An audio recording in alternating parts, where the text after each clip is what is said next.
A very good evening and welcome to the India Development Debate. I'm Tamanna Inamdar. Glad to be speaking to you on this Monday on what is a huge news day. So much happening today. But first up, let's just tell you the really sad news about the passing away of citizen Mukherjee. The former president of India, Pranab Mukherjee, has passed away today, and we begin the show by offering our condolences and deepest respects to a person who was respected and loved, cutting across party lines. It's also been a very big day for India.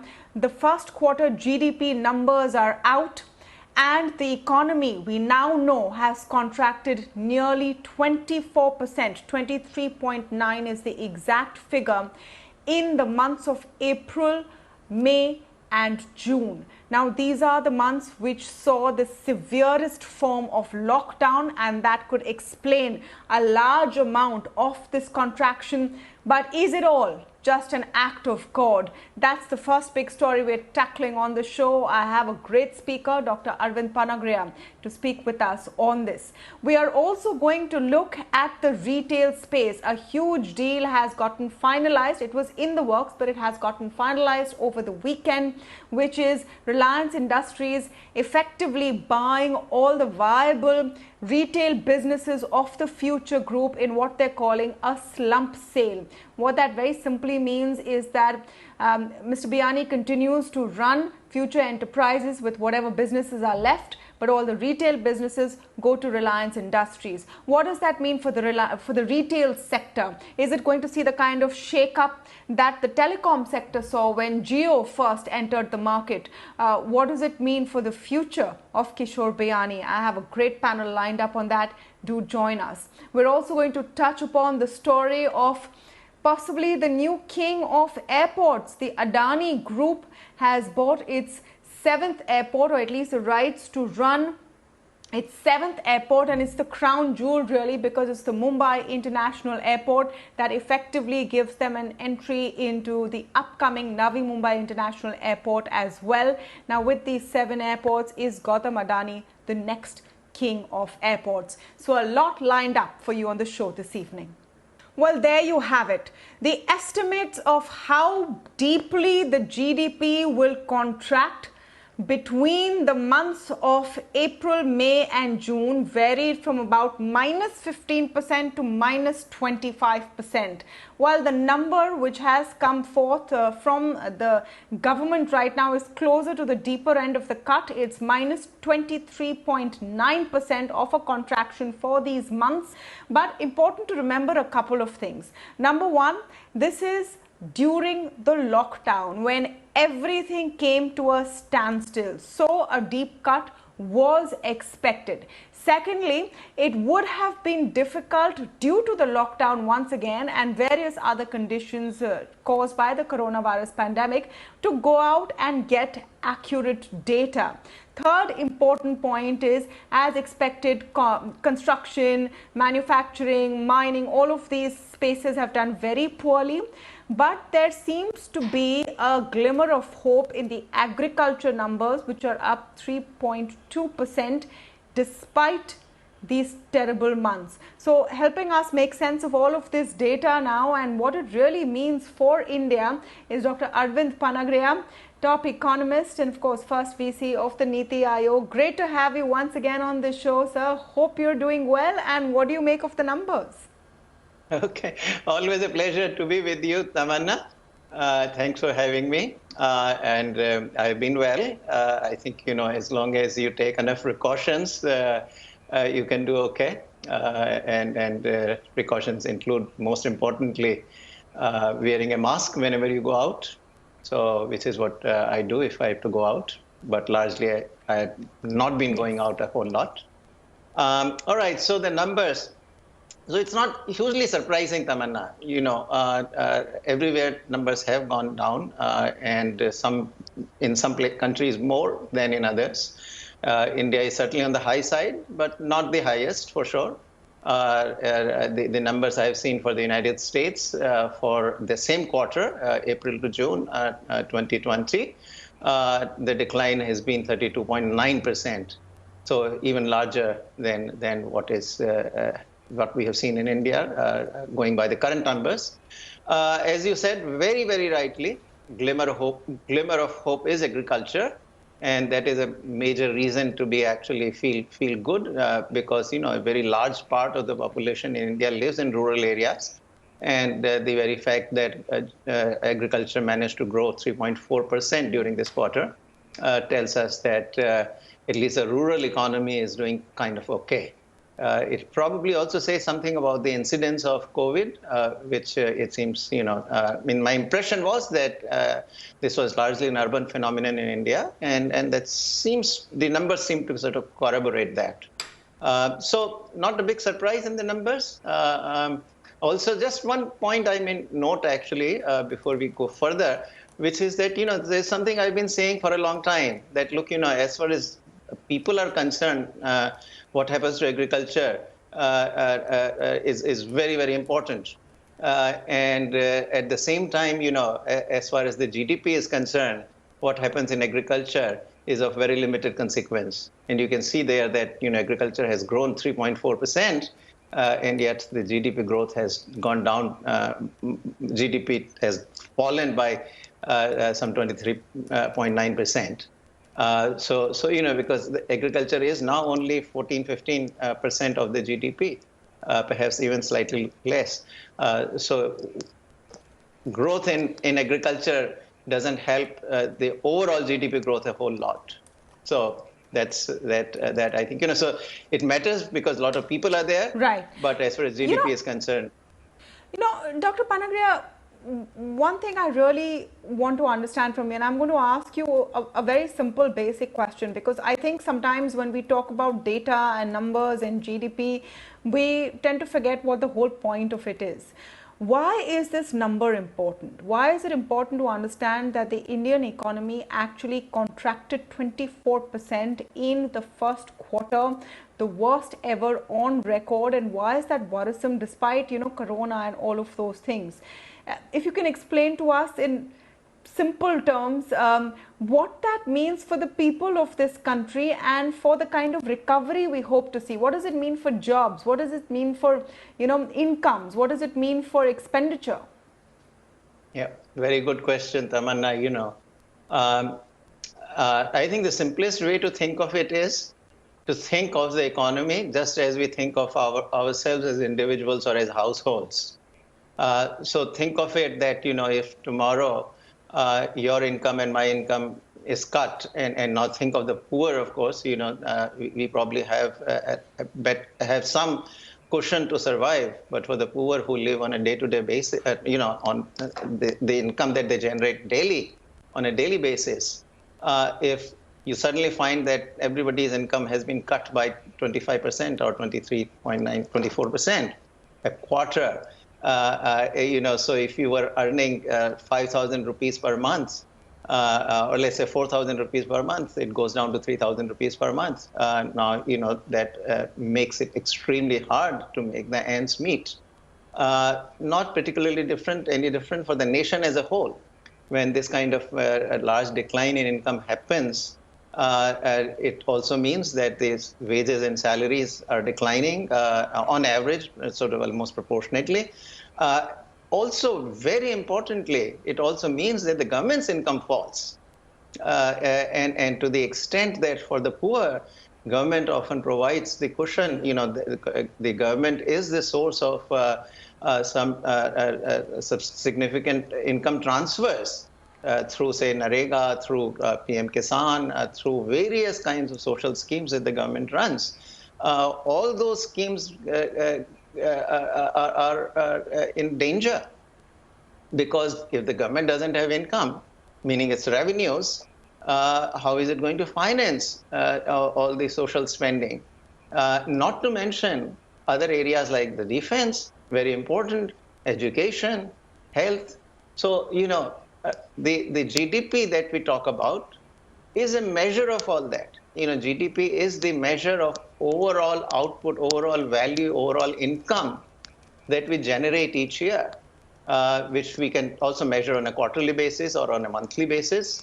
Yes. But that is what measures. So, it is, if we are looking for a single kind of index or indicator of prosperity, then GDP is what we look at. How it is distributed over the population also matters, but in the very short run, Yeah. that's a And small issue. absolutely. Thank you, for explaining that, Dr. Panagariya, and for our viewers as well, because sometimes we have these conversations in a very statistical, academic, detached way, but it's about possibly more people getting pushed below the poverty line, more children going hungry, more malnutrition, which is why these are very important figures. Now, this is a slightly tough one. Is this minus 24%, all of it, an act of God? We know that the world has suffered. Everyone is in a bad shape. But if you look at India's GDP and quarterly GDP over the last few quarters, there is a distinct downward slide, right? I would say from about a year ago. In fact, Q4 FY20 was 3.1. So, are we in a worse off situation because of the direction in which our economy was already headed? It certainly contributed in that direction, but the decline is all act of God, because if the act of God had not, or act of the infection, which wherever it originated, but it is external. Now, because remember that had there not been this shock, we would have still grown. Maybe we would have grown 4 or 5%, not by the usual 7 to 8%, but we would have grown. So certainly the decline part of it is pretty much all of it is an act of God. Some of it, you could argue, you could make an argument that if we had gone into the economy more robust, as you said very rightly, for the 2019-20 growth rate had declined to 4.2%. And so we went into the crisis when the economy was weak. And that sort of clearly made it harder for us. So, it's certainly, one can make the argument what the reality would have been and so forth. You don't know, I don't know. But large part, for at least the decline part of it, I would say, is largely the act of God. Yes. So let's turn to the future, Dr. Panagariya, because GDP, after all, is data which comes with lag effect. If you look at other indicators coming in from July, August, what it shows you by and large is that there has been some sort of improvement, maybe in the month of June, then your localized lockdowns threw people off their feet in July. August also has not seen a major recovery per se. Core sector data which is out also shows a consistent sort of drop in growth in the month of July as well. In fact, 8 industries have shrunk about 20%. Do you think that these are worrying signs, or do we need to give the economy more time to recover? Because our problem at present remains conquering the COVID. In the end, saving the lives of the people is the most important thing to do, and that would also be the bridge to returning to healthy growth for the economy. And so I have consistently maintained that ultimately the recovery of the economy is very much tied into the recovery in the health sector, meaning recovery against the COVID. Signs certainly, I mean, if I were to speculate, I would say that second quarter would be not as bad as the first one, meaning the quarter of July, August, and September. Simply because I see that, for example, one of the very healthy signs I saw recently is that during the months of July and August, trains to Delhi and Mumbai and even cities in Gujarat and so forth, where the migrant workers work, have been coming with 100% occupancy. So migrant workers are returning in large volumes, and that is a sign of a recovery of some sort going on.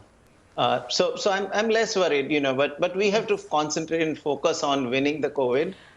We need people to be able to come back without the fear of catching the virus. Dr. Panagariya, in the beginning of April and at the end of March, we had very strict sort of measures to deal with COVID. They hampered the economy at that point, but it was a risk we took, and then we started opening up. Meanwhile, our numbers are consistently rising. We're about 80,000 new cases a day, and we are continuing to unlock. This sort of dissonance between policy making and the actual state of the coronavirus pandemic in India, does it concern you at all? If you go to see, now we are back to very basic precautions that we're hoping that people will take. We have completely, stopped locking anything down, which is great. It's required for the economy. But does that also give rise to the concern that it's not going to stop the advent of coronavirus anytime soon? Well, you see, if people do not take precautions, then we have a very serious problem. I think the way I saw the purpose of the very strict lockdown initially was twofold. One was to give us time to get ready to deal with the problem that seemed to lay ahead, meaning medically, beef up our infrastructure and so forth. But the second one was also to convey the message to the people that, look, we need to take these precautions. And if people really don't take the precautions, then there is a bit of a problem. Then, ultimately it will have to be the vaccine that comes through. But I think, we policy-wise, in terms of lockdown and unlocking, I think we have done the right things, because you can't really lock the economy indefinitely in the way we did in the past. So, I think we just have to learn that this is a very deadly virus. And we have to take the necessary precautions. Maybe, we need the leadership, both at the state level and at the central level, to come out and inform people again repeatedly that, look, these are precautions you've got to take.